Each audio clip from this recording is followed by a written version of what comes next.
नमस्कार, जय जौहर, जय आदिवासी। आप सभी का स्वागत है जय इस कोचिंग क्लास में। आज के इस वीडियो में आपको बताऊंगा भिन्न के बारे में।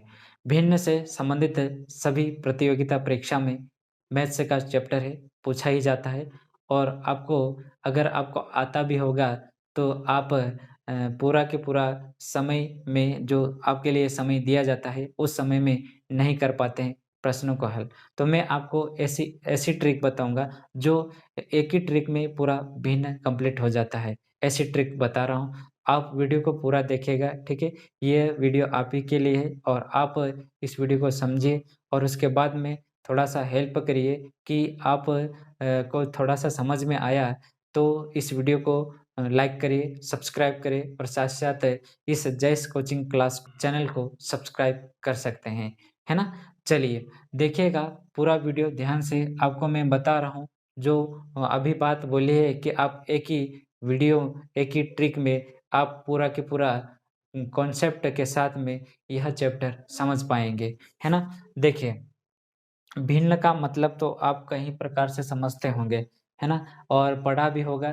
देखिएगा मैं आसान भाषा में थोड़ा-सा समझा देता हूँ। देखिए, जो भिन्न जो लिखा जाता है, 1/2 के रूप में लिखा जाता है। कैसा? 1/2 के रूप में लिखा जाता है। ये क्यों लिखा जाता है? क्योंकि ये जो जो संख्या लिखी जाती है 1/2, 5/7, 7/8, 9/10 ये संख्या लिखी जाती है। ये सब है ना 1 से कम वाली संख्या है। मतलब कि संख्या 1 से कम जो संख्या निरूपित करते हैं, उसे भिन्न कहा जाता है ना? जैसे कि मान लीजिए 1/2 ये क्या है? आधा है। 1/2 क्या है? आधा है। 0.5 ये भी क्या है? आधा है ना? 0.5 ये क्या है? आधा है, ठीक है? तो ये संख्या जो लिखी जाती है, ऐसे ही भिन्न कहा जाता है। मतलब ये समझिए कि 1 से जो छोटी संख्या हमें लिखना पड़ जाए या निरूपित करना पड़ जाए, दर्शाना पड़ जाए, तो आप क्या करेंगे? इस प्रकार से लिखेंगे, ठीक है? इसे ही भिन्न कहा जाता है, ठीक है? असली मतलब क्या होता है भाई? असली मतलब ये होता है कि आप मान लीजिए ये गोला है और ये कोई वस्तु है ना? ये गोला है और ये कोई वस्तु है। इस वस्तु को मैंने यहाँ पर अभी फ़िलहाल 8 भागों में बाँट रखा है। कितना? 8 भागों में बाँट रखा है ना? ये क्या है? वस्तु है। इस वस्तु के मैंने 8 टुकड़े करे। कितने? 8 टुकड़े करे और 8 में से मैं आपको 2 टुकड़े दे देता हूँ। कितने? 2 टुकड़े दे देता हूँ, ठीक है? तो इसे लिखेंगे कैसे? लिखेंगे कैसे? है ना? गणित में इसे लिखने के लिए भई हम गणित पढ़ रहे हैं, तो गणित में इसे लिखेंगे कैसे?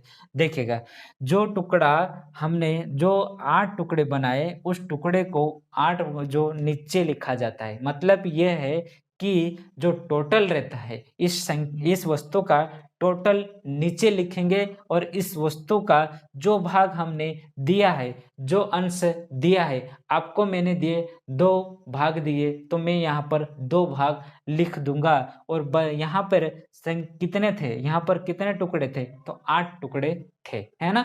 समझ गए? चलिए मान लीजिए कि इस इस वस्तु को मैं 4 ही भागों में बाँटता हूँ। कितने? 4 भागों में बाँटता हूँ, है ना? 4 भागों में बाँट लेता हूँ। तो चलिए 4 भागों में मैंने बाँटा, इसको छोड़ो, 8 को छोड़ो 4 भागों में बाँटा है। 4 में से मैं आपको 1 भाग दे देता हूँ, है ना? 4 में से 1 भाग दे देता हूँ। अब मैं इसे कैसे लिखूँगा? किस प्रकार से लिखूँगा?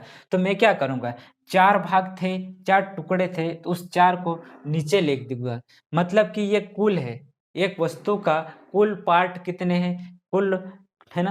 कुल टोटल मतलब कि टोटल कितने हैं और पार्ट कितने हैं। तो एक पार्ट मैंने आपको दिया, एक अंश आपको दिया, एक भाग आपको दिया, तो वह चीज़ें जो दी गई संख्या, बाँटी गई संख्या यहाँ लिखेंगे और ऊपर लिखेंगे और जो कुल भाग करे, कुल टोटल था, वो नीचे लिखेंगे। यही भिन्न का मतलब होता है। इस प्रकार से लिखने के लिए किसी वस्तु को बाँटने के लिए और उस वस्तु का टोटल क्या था, ऐसा दर्शाने के लिए ऐसा लिखा जाता है। 1/2 के रूप में, 1/4 के रूप में लिखा जाता है। ठीक है? ऐसा 1/2 आपको दिखे तो ये साधारण भिन्न कहलाती है। 1/2 आपको दिखे तो ये साधारण भिन्न कहलाती है। साधारण भिन्न में भी कई प्रकार होते हैं, वो भी मैं आपको बता रहा हूँ। लेकिन इतना आप समझ गए कि किसी वस्तु के 4 भाग कर दें और 1 भाग किसी को दे दें, तो हमें इसे निरूपित कैसे करेंगे, कैसे लिखेंगे? तो जो जो कुल भाग हमने करे वो नीचे लिखेंगे और वो जो भाग है हमने दिया है किसी को, उसे नीचे लिखेंगे। मतलब ये है कि सिंपल से आप समझिए, ठीक है? सिंपल से आप समझिए कि ये है एक पिता है, ठीक है? ये पिता है और यह जो एक भाग निकला वो क्या है? बच्चा है, ठीक है? बच्चा है, एक पिता और बच्चा। तो पिताजी क्या करेंगे? अपने बच्चे को कंधे पर लेकर, है ना, घूमेंगे, कंधे पर लेकर घूमेंगे। मतलब ये है बड़ा बड़ा जो रहेगा नीचे और छोटा ऊपर, बड़ा नीचे और छोटा ऊपर। या फिर हम समझ सकते हैं कि ये क्या है? पिताजी क्या है? बापू बोलते हैं हम, है ना? बापू बोलते हैं। और ध्यान रखना ये चीज़ें आगे और आपको समझ में आएगी आगे और में। और ये क्या है? बच्चा है, ठीक है? ये क्या है? बच्चा है। तो बच्चा कहाँ? हमेशा कंधे पे बैठेगा, है ना? कंधे पे बच्चा बैठेगा। तो इसको लिखने के लिए मतलब कि ये वस्तु क्या है? पूरी बापू है ना? ये वस्तु क्या है? बापू है। और जो एक टुकड़ा हमने दिया है वो बच्चा है, छोटा-सा है, ठीक है? तो ये चीज़ें हम लिख सकते हैं और इसे बिठाएँगे, अगर घूमने जाएँगे तो बच्चे को कंधे पर बापू ही बिठाएँगे, है ना? पिताजी बिठाएँगे, ठीक है? बापू का असली मतलब क्या होता है? ठीक है? जो सब कुछ जानते हैं, उसे ही बापू कहा जाता है और दुनिया में नाम चलता है उसे बापू कहा जाता है। जैसे कि महात्मा गांधी को बापू कहा जाता है। क्यों कहा जाता है? क्योंकि दुनिया में उनका नाम चलता था इसलिए, है ना? तो बापू और बच्चे में आपको आसानी से समझ आ गई है। अब अंश और हर में थोड़ा-सा कन्फ्यूजन होता है। तो देखिएगा हिंदी वर्णमाला में हम पहले ही पढ़ लेते हैं, है ना? और उसके बाद में ये ह से मतलब कि हर होता है, अ से मतलब कि अंश है ना? तो हर जो बाद में आता है तो अंश ऊपर लिखा जाता है और हर बाद में लिखा जाता है, ठीक है? हर का असली मतलब क्या होता है? हर एक वस्तु में से, है ना? हर एक वस्तु मतलब कि कोई सी भी वस्तु, हर एक वस्तु में से, इसलिए हर लिखा जाता है। हर एक वस्तु में से कुछ अंश निकाला गया है ना? हर एक वस्तु में से कुछ अंश निकाला गया। हर एक वस्तु में से कुछ अंश निकाला गया। अब वो कितना अंश था? तो एक अंश था और हर एक वस्तु मतलब कि कितने थे? 4 टुकड़े थे, है ना? इसे हम कहेंगे कि इंग्लिश में पार्ट कहेंगे। क्या कहेंगे? पार्ट। और ये क्या? टोटल। टोटल कितना था? 4, 4 में से 1 गया, कितना? 1 पार्ट गया। 4 में से कितना? 1 पार्ट गया। टोटल में से 1 पार्ट, टोटल में से 1 पार्ट, ठीक है? हम हिंदी में कहेंगे तो इसे कुल में से कितने भाग? 1 भाग। 4 में से 1 भाग। कुल कितना था? 4, 4 में से 1 भाग, ठीक है? इसे कहा जाता है न्यूमेरेटर कहा जाता है और नीचे वाले को डिनोमिनेटर कहा जाता है, ठीक है? तो ये चीज़ें आप पूरा समझ चुके हैं। क्या होता है साधारण भिन्न, क्या होता है दशमलव और भिन्न क्यों लिखा जाता है और ऊपर वाले संख्या क्या कहा जाता है, नीचे वाले संख्या को कहा जाता है। कहीं भी किसी भी प्रकार से आपसे प्रश्न पूछा जाता है, प्रश्न में अंश भी पूछ लेता है, हर भी पूछ लेता है, पार्ट भी पूछ लेता है, टोटल भी पूछ लेता है, भाग भी पूछ लेता है, कुल भी पूछ लेता है, सभी प्रकार से आपको समझ में आना चाहिए, है ना? चलिए, भिन्न कैसी होती है? तो P/Q के रूप में, परिमेय संख्या के रूप में लिखी जाती है, उसे ही भिन्न कहा जाता है, ठीक है? भिन्न 2 प्रकार से हम पढ़ सकते हैं, एक साधारण भिन्न, एक दशमलव भिन्न। अभी हम बात करेंगे साधारण भिन्न के बारे में। हमने भिन्न समझा पूरी तरीके से, कैसा लिखना है, ऊपर कौन सी संख्या आती है, नीचे कौन सी संख्या आती है, ये चीज़ें मैंने आपको बताई है। और ये क्यों लिखा जाता है? एक से मतलब कि 1 से छोटी संख्या को निरूपित करने के लिए 1/2 के रूप में या P/Q के रूप में लिखा जाता है।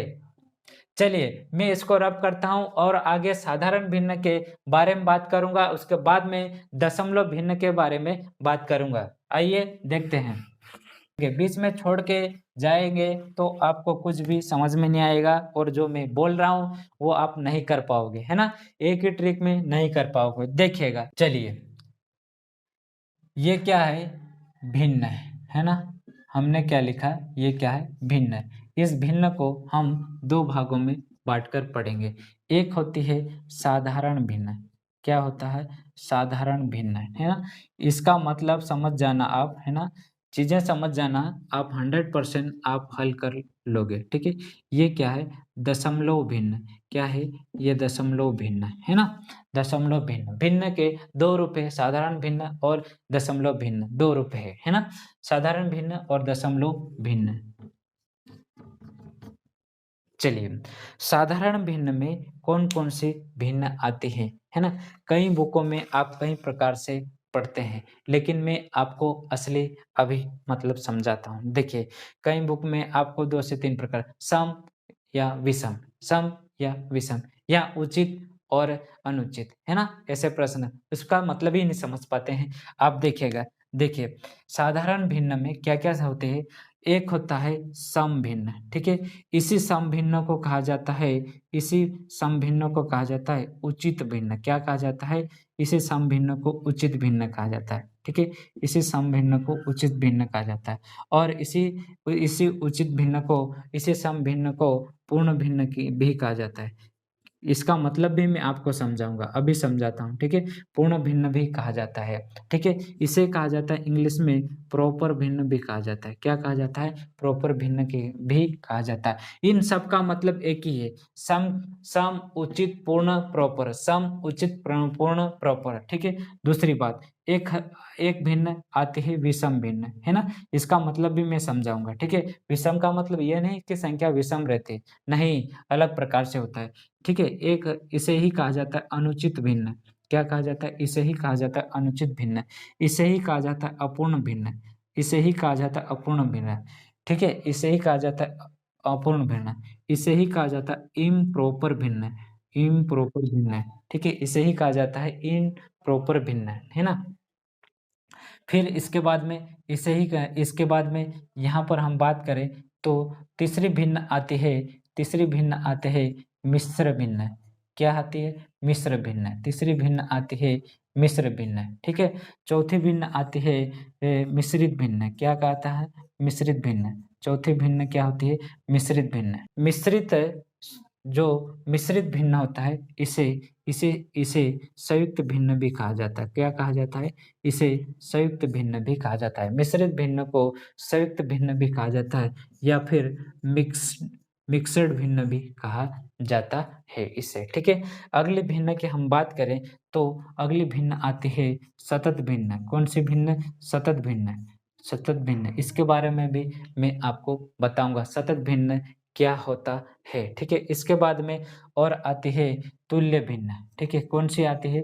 तुल्य भिन्न। और कौन-सी आती है? तुल्य भिन्न, ठीक है? तुल्य भिन्न भी एक होती है, तुल्य भिन्न, है ना? इसके बाद में और भी भिन्न होती है, जैसे कि 7वीं व्युत्क्रम भिन्न, व्युत्क्रम है ना? ठीक है? कौन से भिन्न? व्युत्क्रम भिन्न, ठीक है? व्युत्क्रम भिन्न, व्युत्क्रम भिन्न भी होती है, ठीक है? इनके सभी के बारे में आपको बताऊँगा और इसके बारे में थोड़ा-सा दशमलव के बारे में देख लेते हैं। तो दशमलव में एक होता है शांत दशमलव भिन्न, एक होती है शांत दशमलव भिन्न। क्या? शांत दशमलव भिन्न, है ना? एक होती है दशमलव भिन्न में सबसे पहले शांत दशमलव भिन्न, दूसरी होती है अशांत, दूसरी होती है अशांत दशमलव। इसका मतलब भी मैं आपको समझा रहा हूँ, ठीक है?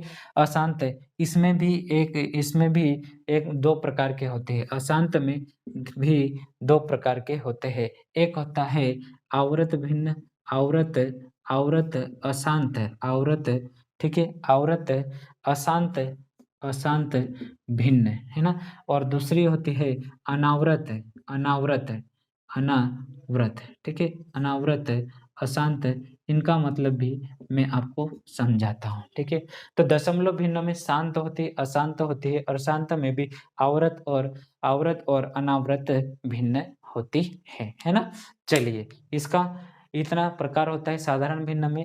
ये अब प्रकार तो नहीं कह सकते, है ना? प्रकार तो नहीं कह सकते, लेकिन ये चीज़ें आप कहीं न कहीं पढ़ी होगी, है ना? इनका सभी का मतलब मैं आपको आसान भाषा में समझा देता हूँ। देखिए, व्युत्क्रम, तुल्य भिन्न, सम और उचित, पूर्ण और प्रॉपर, है ना? ये सब एक ही है।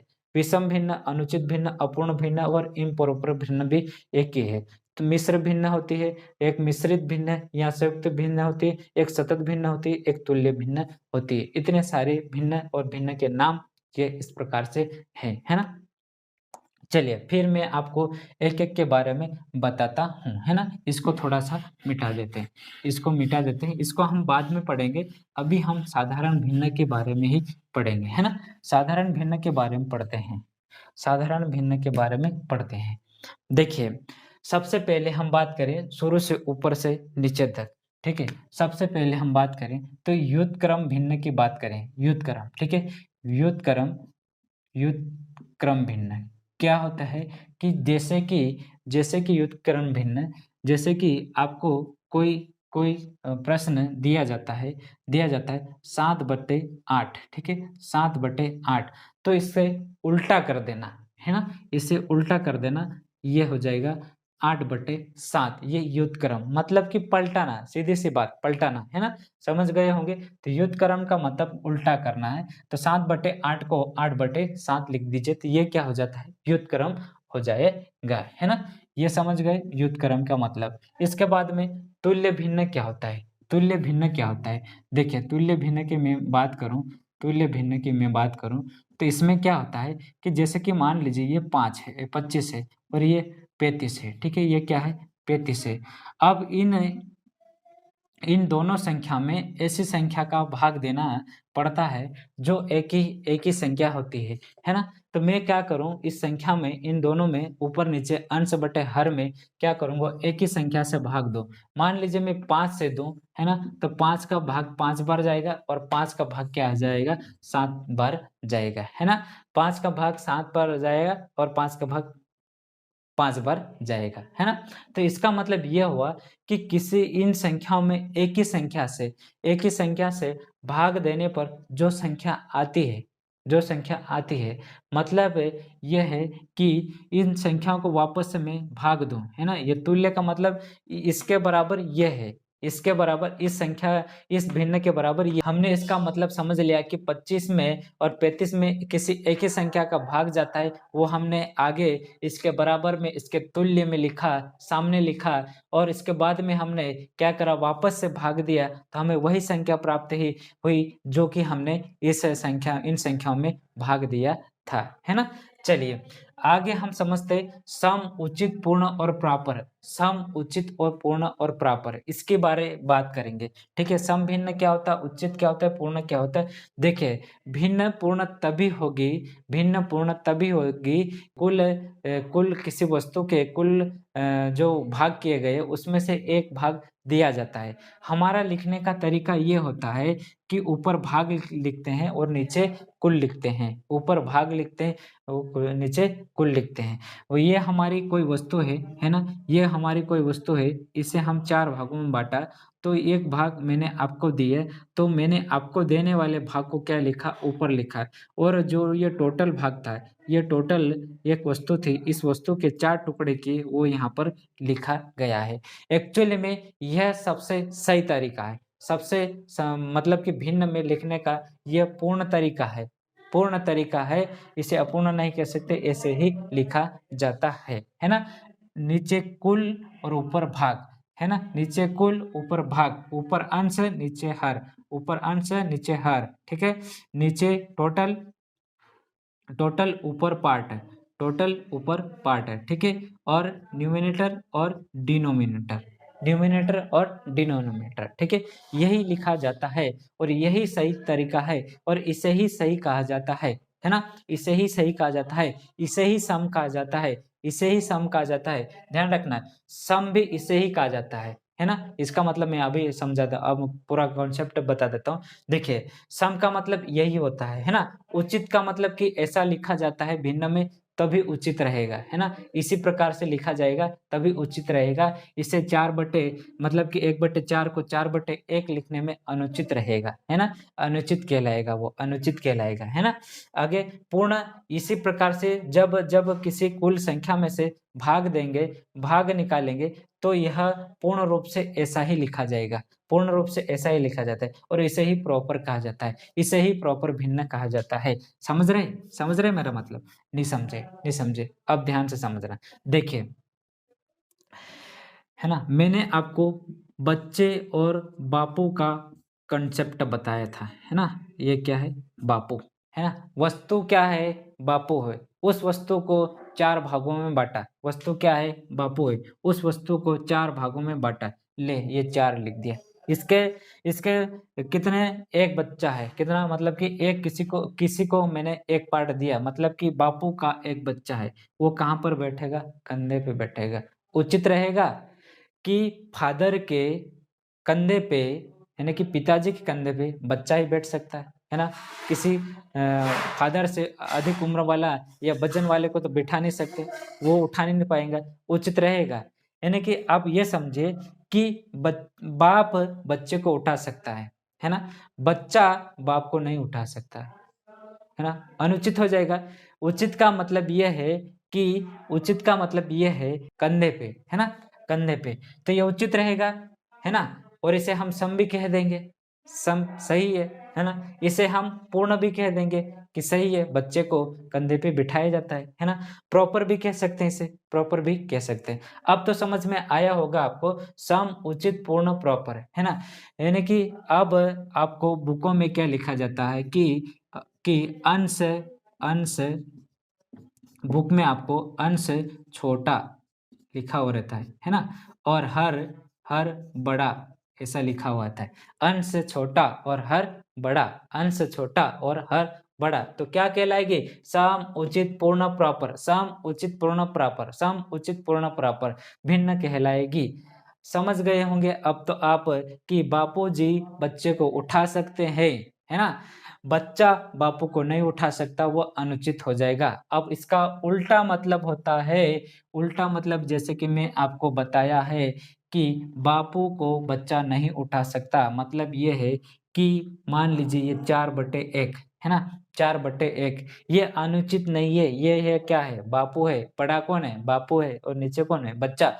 बच्चा उठाएगा तो अनुचित रहेगा, अनुचित रहेगा तो विषम कहेंगे, विषम कहेंगे, अपूर्ण भी कहेंगे, और अपूर्ण कहेंगे तो इम्प्रॉपर भी कहेंगे, इम्प्रॉपर भी कहेंगे। सम का उल्टा विषम, सम का उल्टा विषम, मतलब यह है कि अंश क्या रहेगा? अंश क्या रहेगा? बड़ा, है ना। और हर क्या रहेगा? छोटा रहेगा, है ना। छोटा व्यक्ति बड़े को नहीं उठा सकता, मतलब कि बच्चा बाप को नहीं उठा सकता, है ना। बच्चा बाप को नहीं उठा सकता। तो ये सम, विषम, उचित, अनुचित, पूर्ण, अपूर्ण, प्रॉपर, इम्प्रॉपर, इसका मतलब आप समझ चुके हैं, है ना। ठीक है। अब मिश्र भिन्न क्या होता है कि मिश्र भिन्न में ये होता है, इस प्रकार से आपने देखा होगा कि 2 सहित 1/2, 2 सहित 1/2, यह मिश्र भिन्न कहलाता है। मिश्र भिन्न में क्या होता है कि एक जो संख्या रहती है वो पूर्ण रहती है। पूर्ण संख्या हमने ये लिखी है, वो पूर्ण रहती है, और बाद वाली संख्या जो आधी अधूरी रहती है, भिन्न के रूप में लिखी हुई रहती है। तो इसे ऐसा लिख देते हैं 1/2, ये पूर्ण संख्या और ये आधी संख्या, है ना। इसे इसका मतलब 1/2 का मतलब होता है 2 + 1/2। इस 2 का मतलब होता है 2 + 1/2। अगर ऐसा लिखा हुआ मिल जाए आपको, कहीं दिख जाता है, तो आप क्या समझेंगे? मिश्र भिन्न है ये। क्या है? मिश्र भिन्न है। ठीक है। और मिश्रित भिन्न का मतलब क्या होता है? मिश्रित भिन्न या संयुक्त भिन्न किसे कहेंगे? मिश्रित भिन्न या संयुक्त भिन्न किसे कहेंगे?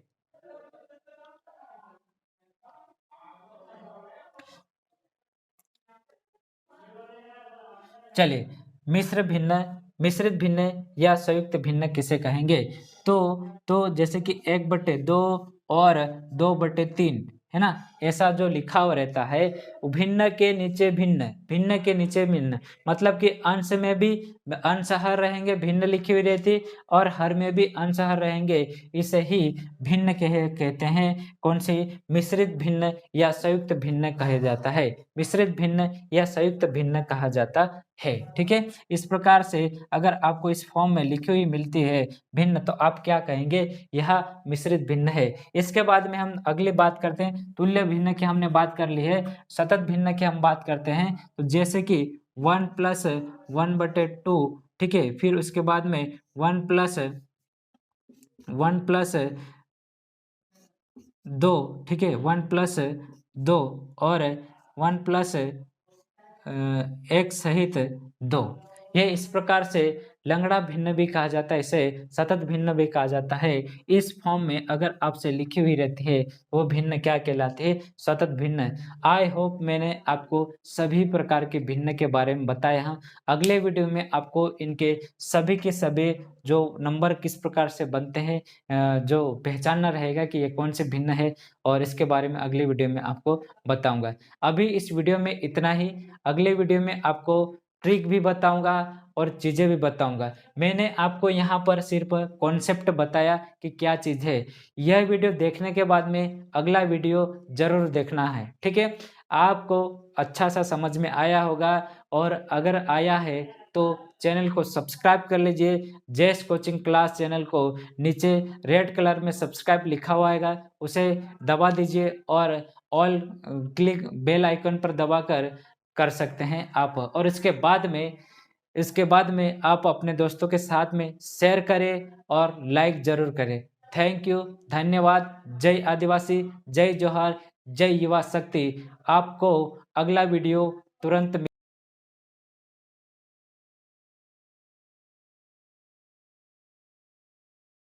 मिल जाएगा, आप तुरंत देखिएगा।